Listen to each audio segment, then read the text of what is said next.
핫다리 형표 전술의 재발견 시즌2 이영표입니다.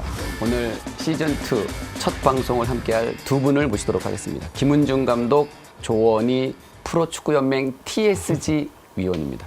네, 안녕하세요. 안녕하십니까. 자, 이 조원희 위원은 지난 시즌1에 한번 출연했던 그런 기억이 있고요. 김은중 감독은 혹시 이 프로그램 지난 시즌에 혹시 보셨나요? 네, 잠깐 봤습니다. 예. 봤어요. 네. 그러면은 우리가 그 수원 FC를 좀 분석하는 것도 좀 보셨나요? 네, 그거는 못 봤고요. 그건 못 봤어. 다른 거는 봤는데 저는 어떻게 보면 이 방송이 우리나라에서는 거의 최초이자 하나밖에 없는 걸로 알고 있어요. 전술적인 분석은. 그래서 그 부분에 있어서 한번 또 찾아봤던 것 같아요. 좀 어땠어요? 우리 그 설기현 감독과 그 김재성 위원이 분석을 엄청 했는데. 전술적으로 좀 디테일하게 이제 다 얘기를 하다 보니까 뭐 우리도 좀 흥미롭게 좀 보게 되는 것 같아요. 그래서 뭐 저 역시도 오늘 뭐 준비를 좀 더 잘 해오지 않았나 생각을 하고 있습니다. 저는 사실 좀 센세이션했던 것 같아요. K리그를 전술적으로 분석을 한다? 특히나 이제 감독님들의 게임 모델들. 설기현 감독과 김재성 위원이 너무 잘해줬었기 때문에 너무 저도 지금 호기심 있게 매주 봤던 것 같은데 김은중 감독님과 함께 한다는 게 좀 저는 기대가 더 많이 됩니다. 그렇죠. 또 이제 김은중 감독은 우리나라 진짜 이 역사의 축구의 한 획을 그었습니다. 2023 U20 FIFA 월드컵에서 4강. 아유, 감사합니다. 거의 내가 볼 때는 그 2001 월드컵 4강 이후로 큰 업적을 일단은 딱 나눴었고, 수원FC에서 감독이 돼서 첫 해 상위 스플릿을, 맞습니다. 또 코치 시절에는 아시안게임 금메달, U23 아시아 챔피언십 우승. 지금 경력이 감독으로서는 지금 경력이 지금 꽉 찬 감독을 우리가 지금 모셨어요. 아유, 너무 감사합니다. 조원희 위원은 네. TSG 위원이 됐습니다. 대한민국 축구, 그러니까 K리그에서 이 12팀에 대해서 빠삭한 두 분이다라고 제가 이해를 하고 있어도 되겠죠. 2026 최고의 감독, 그다음에 최고의 팀을 뽑기 전에 K리그에서 역대 최고의 감독을 만약에 뭐 한 명 딱 뽑으라면 누가? 뭐 최강희 감독님은 리그 6회 우승. 네. 그다음에 김호 감독님은 1999년도에 전관왕을 한번 한 적이 있었고, 그다음에 또 이제 김정남 감독님 같은 경우에는 200승 이상을 했었고, 또 뭐 박종환 감독님 같은 경우에는 최초로 K리그 3연패를 하고 막 이러셨잖아요. 딱 K리그 역사에서 전체를 놓고 봤을 때 딱 한 명을 만약에 지금까지 뽑아야 된다면 저는 황선홍 감독님. 황선홍 감독. 예. 13년도 후반기에 FA컵하고 리그 우승을 같이 했거든요. 그것도 외국인 선수 없이. 그래서 흥선대원군이라는 별명이 그때 붙었어요. 감독으로서는 이게 다 되게 다르더라고요. 많은 거를 좀 더 배우지 않았나 생각을 하고 있어요. 저는 어릴 때 개인적으로 좋아했던 감독님이신데 조관우 감독님. 조광래 감독님. 네, 무엇보다 선수들을 뭔가 장악하는 그런 카리스마에 대해서는 만큼은 저는 좀 많이 인상이 깊었거든요. 지도자가 전달하는 걸 선수들이 움직임을 같이 함께 해주느냐 못 해주느냐가 가장 중요한데 전 그런 부분을 좀 높게 좀 생각을 했습니다. 나도 만약에 한 분을 뽑으라고 한다면 나도 조광래 감독님. 나에게 최고의 감독님은 조광래 감독님. 그럼 이제 10라운드까지 진행된 2026 시즌, 뭐 순위 상관없이요. 최고의 감독 한 분, 최고의 팀 한 팀을 올 시즌에 한번 뽑아본다면. 김기동 감독님과 FC 서울을 뽑겠습니다. 일단은 올 시즌 뭐 압도적으로 리그에서 10경기를 하는 동안 8승 1무 1패, 21득점으로 리그 최다 득점, 또 6실점을 하면서 최소 실점까지 기록을 하고 있거든요. 리그 우승을 하려면 평균 2골 이상을 넣어야 되거든요. 실점도 0.8 밑으로 떨어뜨려야 되는데 지금 현재까지는 그 부분을 완벽하게 또 충족을 하고 있고요. 올 시즌만큼은 팬들이 갈구했던 경기력, 또 승리 이런 부분을 다 채워주지 않나 생각을 하고 있습니다. 사실 뭐 FC 서울이 지난 시즌에도 상당히 안 좋았잖아요. 김기동 감독님과 서포터들 간의 사이가 약간 좀 벌어진 그런 느낌도 좀 있었고, 기성용 선수가 포항으로 이적하면서 위기를 겪었던 그런 시즌이었는데, 그런 위기에서 올 시즌 이렇게 완전히 달라진 어떤 포인트 뭐 한두 개 정도를 찾는다면 어떤 게 있을까요? FC 서울. 프론트에서 전적으로 믿어줬다. 선수의 영입을 적극적으로 또 도와줬다. 예, 이 부분을 가장 꼽고 싶고요. 수비수 야잔을 또 재계약하면서 잡고 또 새로운 또 센터백 파트너인 로스 선수를 데려왔고요. 송민규 선수가 또 들어오면서 공격에서의 무게감, 또 공격에서의 공격 루트 창출, 득점 기회 창출 여러 가지로 지금 FC 서울의 공격에 또 주도를 하고 있는 송민규 선수. 후이지 선수 또한 영입이 되면서 클리발라와 함께 이 두 명의 최정상급 스트라이커를 보유하면서 공격에서 더 무게감을 또 만들어내지 않았나 생각을 하고 있어요. 그거를 떠나서 또 경기력 자체도 공격적인 좀 수비를 많이 하거든요. 하이블럭에서 수비를 하면서 하이프레싱하고 그러면로써 높은 위치에서 볼을 뺐다 보니까 손쉽게 득점을 할 수 있는 이런 장면 또한 많이 만들어내고 있어요, 올 시즌에. 되게 의미 있는 단어가 나왔는데 공격적 수비.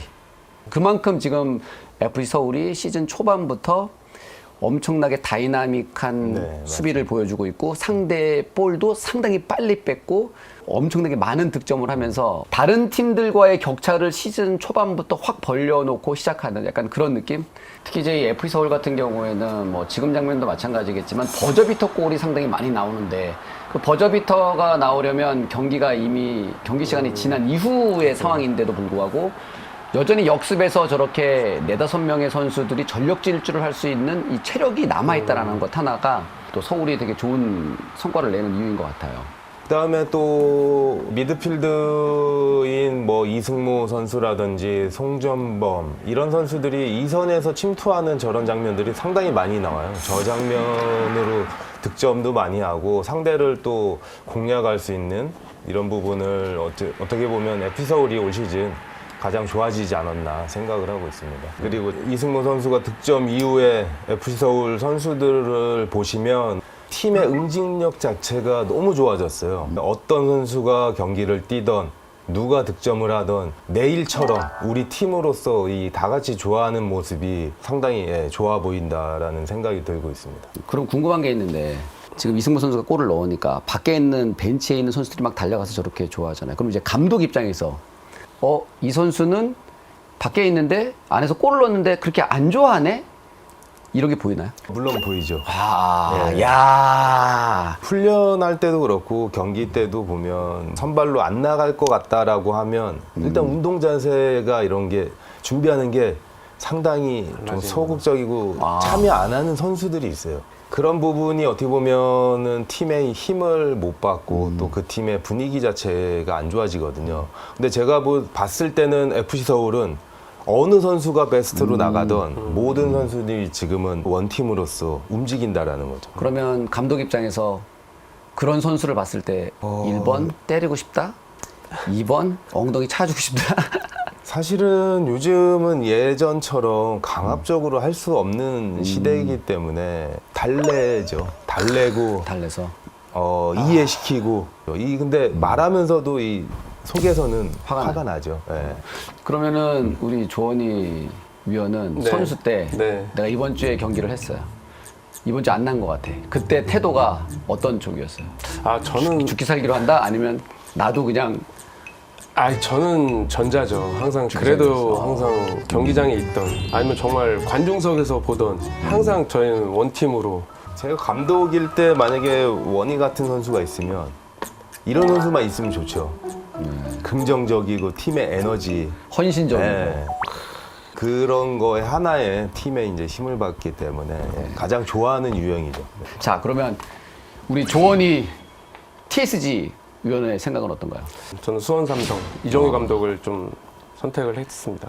우선 첫 번째로 이정효 감독의 경기 컨셉은 확실해요.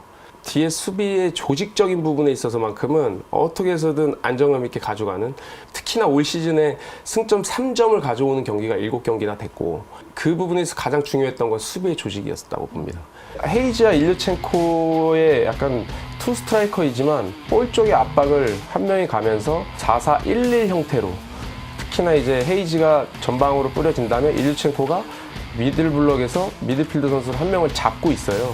고승범이 좀 중간에 수비를 좀 더 많이 가담을 해주고, 여기서 이제 이건희가 또 볼을 좀 재탈취하고 빠르게 카운터를 가는 이런 형태들을 정말 수원삼성이 좀 잘해주고 있어요. 특히나 여기 이 장면도 김도현이 왼쪽 측면 수비를 막으면서 가요. 그러니까 상대 오른쪽 측면 공격수를 볼을 못 가게 좀 더 사이드를 좀 더 막으면서 압박을 시도하고, 그러다 보니까 상대 센터백이 볼이 사이드보다는 안으로 다시 갖고 들어가고, 그러면 홍정우와 고종현이 1대1 맨투맨으로 잡고 있어서 오히려 좀 더 압박하는 타이밍도 지금도 이제 눌러주면서 상대가 좀 후방에서 빌드업하는 걸 1차적으로 차단을 하고 있고, 그리고 지금 이 장면은 선수들이 이제 볼을 재탈취한 이후에 슈팅을 하는 장면들인데 이런 장면들이 수원삼성이 많이 좋아졌어요. 전체적인 미들블럭에 워낙 활동량이 많은 정호연과 고승범이 있는 이런 역할들이 확실히 지금 좋아진 이유 중에 하나인 것 같습니다. 올 시즌 이제 10라운드밖에 지나지 않았지만 서울과 수원의 완성도는 한 몇 퍼센트 정도 됐을까요? 김기동 감독님이 원하는 그런 선수들을 100%는 아니지만 90%? 90%? 가까이는 영입을 했기 때문에 90% 정도는 완성을 또 하고 있지 않나. 제가 생각하는 지금 이정효 감독의 수원삼성은 75% 정말 1년 차임에도 불구하고 좀 잘 만들어져 있다라고 저는 지금 생각하거든요. 혹시 이런 게 있을까요? 그러니까 수원 삼성이 올 여름 이적 시장에서 한 포지션만 보강을 해야 된다면 뭐 어떤 선수가 아니라 어떤 포지션, 한 저는 포지션. 무조건 공격 포지션, 스트라이커 포지션이 스트라이커? 필요하다고 봅니다. 네. 스트라이커가 누구지 지금? 스트라이커. 일류첸코가 만 특정 선수를 얘기하지 말라고 일류첸코가 하셔가지고 만들지 않다고 했으면 지금 지금 그 선수가 누구지라고 하시면은 제가 조원이 일류첸코 바꿔야 된다.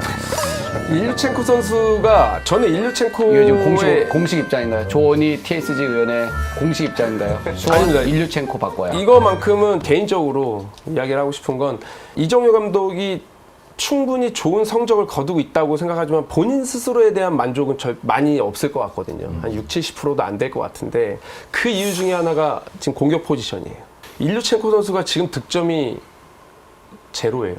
파이널 서드에서 꼭 결정을 해줘야 되는 그런 능력이 있는 선수임에도 불구하고 일류첸코가 지금 살아나지 못하는 건 일류첸코의 뭔가 능력도 아쉽다라고 할 수 있지만 전체적인 활용도에 대한 것들도 많은 생각이 좀 드는 그런 부분입니다.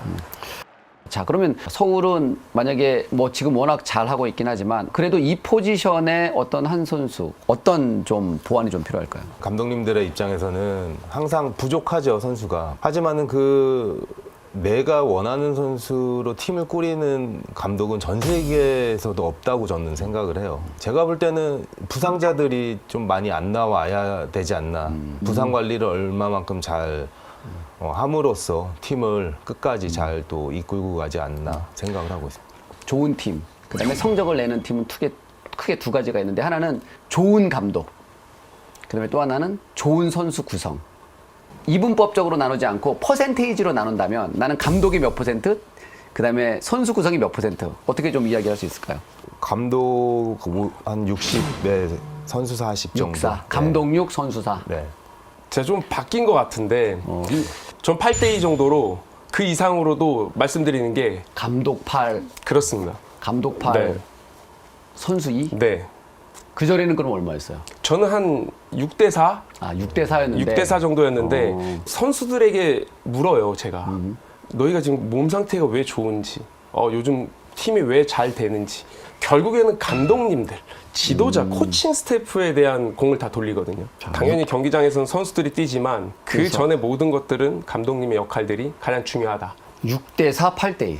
와, 이 두 분이 감독이 더 오히려 선수보다 더 중요하다. 저는 5대5라는 생각을 갖고 있었는데 근데 나는 이제 뭐 감독 경험이 없으니까 두 분 말씀이 맞겠죠. 시즌이 다 끝났어요. 시즌이 끝날 쯤에 서울과 김기동 감독 그리고 수원 삼성과 이정효 감독은 몇 위쯤에 위치해 있을까요? 예상 한번 해볼까요? 일단 뭐 앞서 말씀드린 것처럼 FC 서울이 부상 관리와 또 승점 관리를 잘한다고 하면 최고의 높은 순위로 끝낼 것 같아요. 우승이라는.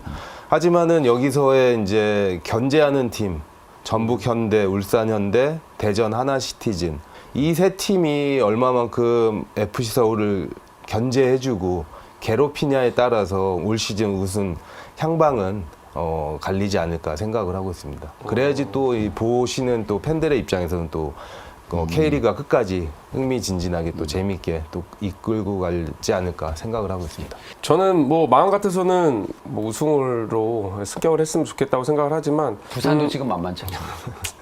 부산이 워낙 너무 조성환 감독님이 지금 너무너무 잘하고 있어가지고 2위 정도까지 위치를 차지하지 않을까라고 올 생각을 시즌 합니다. 수원 삼성은 2위랍니다. 왜 그렇게 가는 조원희 거야? 감독이 2위랍니다는 아니, 지금 그렇게 얘기한 거 아니었어. 땅. 조원희 위원의 예측은 네네. 2위다. 뭐 솔직하게 얘기한 거잖아요. 저는 오히려 이 이야기를 또 이정현 감독이 또 듣고 네. 화가 나서 더 뭔가 그거를 노린 것 같아요. 네 지금 참, 미안한데 네. 이종효 감독이 너한테 관심이 없어요. 아니 저한테 너가 관심은 하는데 없지만 혹시라도 이렇게 좀 뭐 귀에 들어가시면 조원이가 막 이렇게 해서 그래도 좀 더 오히려 더 자극을 좀 드리는 게 또 원인은 친정팀에 대한 네. 애정. 네. 그래서 오히려 오히려 빨리 이 가서 지금 김기동 감독님과 같이 한번 또 슈퍼매치를 한번 또 붙어야 되지 않겠습니까? 그렇죠. 네. 자, 올 시즌 10라운드까지 일단 가장 좋은 모습을 보이고 있는 서울, 그리고 김기동 감독, 그리고 수원 삼성, 그리고 이종효 감독에 관해서 우리가 많은 이야기를 나눴습니다. 다음 주에는 어려움을 겪고 있을 팀과 감독은 누구인지에 대해서 이야기를 나눠보도록 하겠습니다. 핫다리 영표 전술의 재발견 여기서 마치도록 하겠습니다. 감사합니다.